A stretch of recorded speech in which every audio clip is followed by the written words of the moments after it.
They're not signed, so don't use the word signed. They were not signed. No sign. That's true.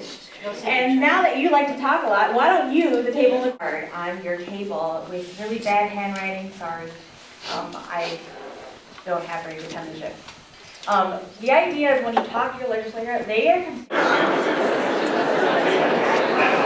I'm from Minneapolis, Minnesota, Powderhorn Park. Jeff Hayden is my representative. Okay. And why are you here today? I'm here because I'm a Jewish resident of Minnesota, and I would like the state of Minnesota to stop investing in apartheid Israel. As a Jew, I feel as though the continued occupation of the Palestinian homeland disserves my capacity to practice my ethnic and spiritual religion, and I feel as though the human rights abuses that are being perpetuated by the U.S. government and the state of Minnesota by its investment in Israeli bonds is a disservice to all of us. Mind telling me who you are? My name is Shay. And where are you from? Minneapolis. Okay, and why are you here today? Because this is a great campaign. This is a great campaign for justice that's going to make the world better in a huge way. coming from all over the state of Minnesota to talk to their legislators about Minnesota pension funds that are invested in the state of Israel. Their job. They are here to represent us. They are here to represent our opinions, and they're here to do the best they can do to make sure that our communities are well funded and safe.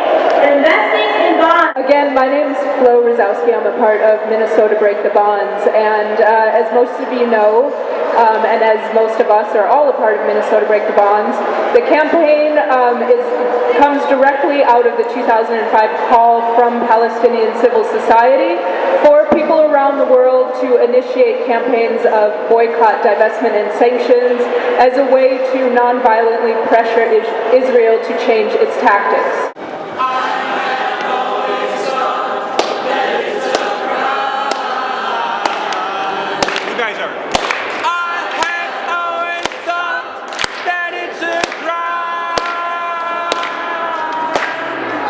Assalamu alaikum.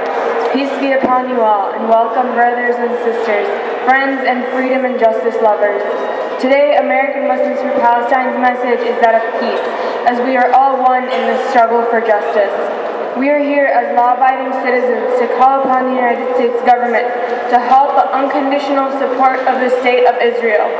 Why is the United States providing unlimited support to a nation that claims to be a democracy, but one that limits the rights of people based on race and religion?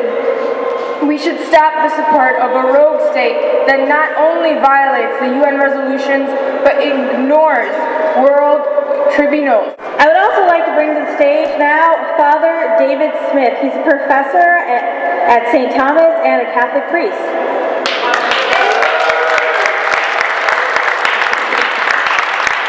What I'm basically saying is if your friend is driving drunk, don't buy him a beer. If Israel is driving drunk, don't pay for it.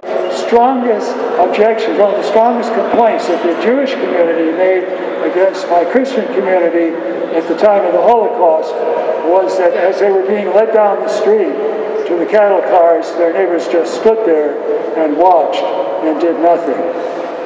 Now, as we are watching what's happening to the Palestinians, I don't want to just stand there and watch and do nothing. Thank you very much. Raise your voices, okay? Divest, divest, divestment now. Divest, divest, divestment now. Divest, divest, divestment now. We are all in this together. Muslim, Jewish, Christian, whatever. We are all in this together. My name is Santa Towns, and I'm a retired teacher of the St. Paul Public Schools. As a Minnesota a citizen and recipient of one of Minnesota's retirement funds, I abhor the fact that my country and my state are contradicting American traditions of human rights in order to support Israeli apartheid with my taxes and investments. I went to Palestine, Israel well informed, but little did I realize that I would become familiar with injustices that surpassed my early life experiences in the Jim Crow South. I visited with families who were among the thousands of Palestinians expelled from their homes and farmland within occupied Palestine for the construction of Israeli-only settlements and roads and Israel's intrusive U.S.-funded Berlin Wall. These settlers have created a terrorizing environment in which the majority Palestinian population is not allowed to travel upon sidewalks and roads in various areas of the market. Netting is hung above the markets and Palestinian homes to catch trash thrown down by settlers who live above.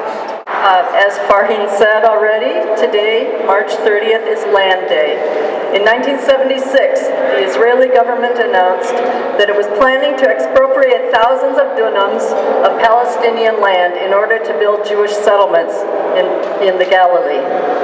Palestinian Israeli citizens who had lived as second-class citizens in that country since 1948, when over 750,000 of their relatives and compatriots were forcibly expelled from their homes, continued to be dispossessed of their land due to laws like the absentee property law. As someone who believes in human rights, equality, and self-determination for all people, this racist ideology is abhorrent. I am a Jew, and along with thousands of other Jews all over the world, I am a member of the International Jewish Anti-Zionist Network. Minnesota Break the Bonds is organized specifically to heed this call by pressuring the state of Minnesota to divest from the Israel bonds it holds. We're here today to escalate that pressure, to take this demand directly to our legislators. Some of you may be aware that the Bedouin village of Al-Araqib has been demolished more than 20 times in the last 9 months. This village is not in the occupied Palestinian territories. It is inside 48 Israel in the Negev. The residents of this village are citizens of Israel. And living in an unrecognized village means they do not exist as far as the Israeli state is concerned. That means they lack all basic services, no water, no electricity, no medical care, no school, and still they cling to their land. You are all from St. Olaf? Yes, this crowd right here. Okay. And also the two of them. Okay. Can I get your name, please? Ready? Kat, Laura, Anna. Green.